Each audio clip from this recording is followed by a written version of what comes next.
आप कभी किसी व्यक्ति को गुस्से में सुसाइड करता हुआ नहीं देख सकते। गुस्से में जो लोग कहते हैं ना कि मैं आत्महत्या कर लूँगा, ऐसा कर लूँगा, वो नौटंकी होती है। आत्मग्लानि और शर्मिंदगी जब आपस में मिल जाएँ, तो इंसान अपने आप को कहीं ऐसी जगह छुपाना चाहता है, ठीक है? शर्मिंदगी अगर आप लोगों को कभी शर्मिंदगी महसूस हुई होगी, तो आपको खुद लगा होगा कि शर्मिंदगी जब किसी व्यक्ति को महसूस होती है, ठीक है? अगर नहीं कर पाएँगे तो उनसे माफ़ी माँग लेंगे। किसी व्यक्ति के मन में जब आत्महत्या के विचार आते हैं, तो उनके एक्शन जो होते हैं, जो उनकी जो क्रिया हो जाती है, जो कर्म हो जाते हैं, कुछ दिनों के लिए वैसे हो जाते हैं। हर हर महादेव, जय बजरंगबली। क्या आप लोगों ने कभी जानने की कोशिश करी है कि एक व्यक्ति जो प्राकृतिक मौत मरता है और एक व्यक्ति जो आत्महत्या करता है, दोनों में फ़र्क क्या होता है? यहाँ पे दोनों का फ़र्क जो बाहरी तौर पे दिखता है, वो बहुत अलग है, लेकिन उनकी मानसिक स्थिति क्या होती है? और उनकी इस कर्म आत्महत्या करने पे, क्या उनके अगले जन्म में क्या होगा? और क्यों उन्होंने आत्महत्या करी? इसके बहुत सारे अलग-अलग पहलू हो सकते हैं, लेकिन सबसे इम्पोर्टेंट सवाल जो मेरे पास आया है, वो ये है कि भगवद गीता में एक जगह बताया गया है कि कोई व्यक्ति अगर शरीर छोड़ते वक़्त जिस मानसिक स्थिति में होगा, उसका अगला जन्म भी उसी कर्म के हिसाब से होगा। मतलब उसने जब आत्महत्या करते वक़्त उसको अगर कोई मानसिक स्थिति उसकी अगर आत्मग्लानि वाली होगी या शर्मिंदगी वाली होगी या अपने आप को कहीं छुपा देने वाली होगी या जो भी होगी, तो उसके आधार पे उसका अगला जन्म होता है। तो क्या प्राकृतिक मौत मरने वाला व्यक्ति भी उसी आधार पे जाता है? तो यहाँ पे मैं एक बात साफ-साफ कर देना चाहता हूँ कि आत्महत्या करना पहली बात तो बहुत बड़ा पाप है। आत्महत्या करना अपने आप में वाक़ई ही आप प्रकृति के बने हुए जो सिद्धांत हैं, जो आपके जीव के जो सिद्धांत हैं, परमात्मा ने आपको जो शरीर दिया है, जो आत्मा दी है, उसके खिलाफ जाके आप परिस्थितियों से हार के अगर अपनी जान खुद ले लेते हैं, तो ये हर ग्रंथ में अपने आप में बहुत बड़ा पाप है। भले ही आपकी परिस्थितियाँ कैसी भी रही हों, भले ही आप किसी भी सिचुएशन में हार मान गए हों, हो सकता है कि ज़िंदगी बहुत बुरा आपके साथ कर रही हो सकता है आपका बहुत बुरा वक़्त चल रहा हो।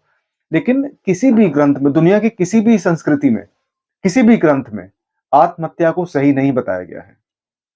और आत्महत्या करते वक़्त जो मानसिक स्थिति होती है, वो 2-3 होती है। या तो होती है शर्मिंदगी वाली, ठीक है? शर्मिंदगी अगर आप लोगों को कभी शर्मिंदगी महसूस हुई होगी, तो आपको खुद लगा होगा कि शर्मिंदगी जब किसी व्यक्ति को महसूस होती है, जब किसी को शेम फ़ील होती है, तो वो व्यक्ति अपने आप को ख़ासकर कहीं छुपाने की कोशिश करता है। आपने कभी बच्चों को डाँट के देखा है? आप जब बच्चों को उनकी गलतियाँ बताते हो, तो होता क्या है कि वो अपनी गर्दन नीचे कर लेते हैं, ठीक है? ऐसे एकदम चुप खड़े होके गर्दन नीचे कर लेते हैं। तो वो गर्दन नीचे करने का मतलब ये होता है कि जिन बच्चों को शर्मिंदगी का एहसास दिलाया जा रहा है, उनके मन में फ़िलहाल कहीं अपने आप को छुपाने की, कहीं अपने आप को इस स्थिति से दूर ले जाने की उनके मन में भावना आ रही है। और शेम से ज़्यादा जो और बुरी कंडीशन होती है मानसिकता की, जो मन की, जो भाव की जो बुरी कंडीशन होती है, उसे कहते हैं गिल्टी, आत्मग्लानि। आत्मग्लानि शर्मिंदगी से भी ज़्यादा गहरा असर डालता है एक बच्चे की चेतना पे या एक इंसान की चेतना पे। आत्मग्लानि और शर्मिंदगी जब आपस में मिल जाएँ, तो इंसान अपने आप को कहीं ऐसी जगह छुपाना चाहता है, कहीं इंसान अपने आप को ऐसी दूर ले जाना चाहता है। वो इंसान ना तो समाज का सामना करना चाहता है, क्योंकि आत्मग्लानि और शर्मिंदगी बहुत ही ज़्यादा निचले स्तर की एक मानसिक स्थिति है। और आत्मग्लानि और शर्मिंदगी महसूस करने वाला व्यक्ति अपने आप को ना तो समाज के सामने लाना चाहता है, ना अपने किसी परिवार के व्यक्ति के सामने लाना चाहता है, ना वो जीवन की कोई भी जीवन का पहलू ना वो देखना चाहता है और उसका जीवन से मन भर चुका होता है। और अगर आप रिकॉर्ड उठा के देखोगे, जितने भी व्यक्ति सुसाइड करते हैं, चाहे वो हिंदुस्तान में हो, चाहे वो दूसरे किसी देश में हो, जितने भी व्यक्ति सुसाइड करते हैं, सुसाइड करते वक़्त उनकी मानसिक स्थिति जो होती है, वो आत्मग्लानि वाली होती है। आप कभी किसी व्यक्ति को गुस्से में सुसाइड करता हुआ नहीं देख सकते। गुस्से में जो लोग कहते हैं ना कि मैं आत्महत्या कर लूँगा, ऐसा कर लूँगा, वो नौटंकी होती है। गुस्से वाला जो भाव होता है, वो हमेशा दूसरों को नुकसान पहुँचाने वाला होता है। ये बहुत ज़्यादा होगा तो अपने को नुकसान पहुँचा देगा। नुकसान पहुँचाना गुस्से की वजह से और आत्मग्लानि की वजह से अपनी आत्महत्या कर लेना बहुत अपने आप में अलग-अलग पहलू हैं। इनको मिक्स नहीं किया जा सकता।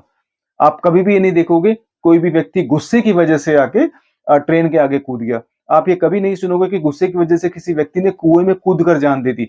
आप ये कभी नहीं देखोगे कि गुस्से की वजह से किसी व्यक्ति ने ज़हर खा लिया। आत्महत्या गुस्से की वजह से बिल्कुल नहीं हो सकती। गुस्से की वजह से आप अपने शरीर को नुकसान पहुंचा सकते हो, गुस्से की वजह से आप किसी दूसरे को नुकसान पहुंचा सकते हो। लेकिन आत्मग्लानि एक ऐसा भाव होता है कि आप हमेशा अपने बारे में बहुत ही छोटा महसूस करते हो। आपकी चेतना, आपकी पर्सनैलिटी और आपका जो मैं होता है, आपकी जो अहंकार होता है, उसको आत्मग्लानि की वजह से, उसको शर्मिंदगी की वजह से, उसको शर्म की वजह से इतना छोटा कर दिया जाता है ताने मार-मार के, या उस भाव की वजह से वो इतना छोटा हो जाता है कि आपका जीने का मन ही नहीं करता। इसलिए ज़्यादातर लोग क्या होता है कि अपनी जो आत्मग्लानि उनको महसूस होती है, उनको लगता है कि मैं बहुत बुरा व्यक्ति हूँ। ये एहसास दिलाया जाता है। आत्मग्लानि का मतलब यही होता है ना कि आपको अपने ऊपर बड़ी शर्मिंदगी महसूस हो रही है। तो आप अक्सर ये देखोगे या आपने सुना होगा या किसी व्यक्ति ने सुसाइड करने से पहले क्या करते हैं, ये सुसाइड करने से पहले अपने यार दोस्तों को या अपने अपने किसी रिश्तेदार को या अपने दोस्तों को, अगर किसी से पैसा लिया होगा तो पैसा उधार वापस करने की कोशिश करेंगे, ठीक है? अगर नहीं कर पाएँगे तो उनसे माफ़ी माँग लेंगे। किसी व्यक्ति के मन में जब आत्महत्या के विचार आते हैं, तो उनके एक्शन जो होते हैं, जो उनकी जो क्रिया हो जाती है, जो कर्म हो जाते हैं, कुछ दिनों के लिए वैसे हो जाते हैं। तो कोई व्यक्ति आपको लगे बहुत ईगो में है यार, ये बंदा कभी सॉरी नहीं बोलता, आज सॉरी बोल रहा है आके। इस व्यक्ति ने कभी ज़िंदगी में मेरे ₹500 ₹1000 वापस नहीं करे, आज ये बंदा मेरे पैसे वापस दे के जा रहा है। ठीक है? इस व्यक्ति ने कभी मुझसे आगे से हेलो हाय नहीं करी, कभी नमस्ते नहीं करी, कभी राम-राम नहीं करी। इस व्यक्ति ने आज ये व्यक्ति आगे से राम-राम कर रहा है, आज ये व्यक्ति आगे से नमस्ते कह रहा है, मुझसे हेलो हाय कह रहा है। तो सुसाइडल थॉट, आत्महत्या के विचार जब मन में आते हैं, तो इंसान कम से कम अपने उन कर्मों को सुधारने की कोशिश करता है जो उसके वश में होते हैं। तो अगर कोई व्यक्ति आत्महत्या करता है, तो पहली बात तो ये सबसे बड़ा पाप है, भगवान की नज़रों में, ग्रंथों के आधार पे और इंसानियत के तौर पे। और दुनिया की जो टेम्परेरी जो प्रॉब्लम्स होती हैं ना, कभी-कभी इंसान सुसाइड की वजह से उनको हमेशा के लिए खत्म कर देता है, जो कि बहुत गलत है। लेकिन भगवत गीता में कहा गया है कि कोई व्यक्ति अगर आत्महत्या करता है और आत्महत्या करते वक़्त उसकी जो मानसिक स्थिति होती है वो आत्मग्लानि वाली होती है और शर्मिंदगी वाली होती है, तो फिर उसका अगला जन्म भी उसी चेतना के आधार पे शुरू होता है। अगला जन्म उसका अगर होगा, तो पहली बात तो अपने पापों की गलती भुगतेगा, अगर उसे इंसान की योनि मिलती है तो। नहीं तो आत्मग्लानि से नीचे और आपका शर्मिंदगी से नीचे अगर कोई भाव है, तो वो जानवरों में आता है, वो पशु-पक्षियों में आता है। आत्मग्लानि से नीचे अगर आप साइंटिफिक तौर से भी देखोगे, तो आत्मग्लानि वाला भाव और शर्मिंदगी वाले भाव से नीचे अगर कोई चेतना का स्तर होता है, तो वो जीव-जंतुओं का होता है, वो पशु-पक्षियों का होता है। आत्मग्लानि से ऊपर का जो चेतना का स्तर होता है, वो मनुष्य में पाया जाता है। और ये साइंटिफिकली प्रूवन है। बहुत बड़े-बड़े डॉक्टर्स ने, साइकोलॉजिस्ट ने और न्यूरो साइंटिस्ट ने और सोशियोलॉजिस्ट ने इन पे बहुत रिसर्च किया है। अगर आप चाहोगे तो मैं आपको कमेंट्स बॉक्स में उस बुक का नाम भी बता दूँगा। ठीक है? लेकिन अगर आप मानसिक स्थिति में हैं आत्महत्या करते वक़्त, तो अगला जन्म भी आपका उसी स्थिति से शुरू होगा। ये साइंटिफिकली भी है और भगवत गीता में भी कहा गया है। अच्छा, दूसरी बात, अब अगर आप ये समझने की कोशिश करें, जो व्यक्ति नेचुरल तौर से मर रहा है, वो आत्महत्या नहीं कर सकता। प्राकृतिक तौर से मरने वाला व्यक्ति अपने जीवन से कहीं न कहीं मोह माया में वो जुड़ा होता है। और हो सकता है कि कभी उस व्यक्ति के मन में ये आत्महत्या का भाव ना आया हो, और नहीं आया इसलिए स्वाभाविक तरीके से वो अब तक अपनी प्राकृतिक मृत्यु की तरफ पहुँच पाया है। चाहे व्यक्ति कोई 60 साल का हो, 70 साल का हो या 100 साल का हो, अगर वो व्यक्ति इतना जिया है, तो इसका मतलब कम से कम उसके मन में ये विचार तो है कि मैं अपने जीवन से प्यार करता हूँ। चाहे वो अच्छा काम करे, बुरा काम करे, वो बात अलग है।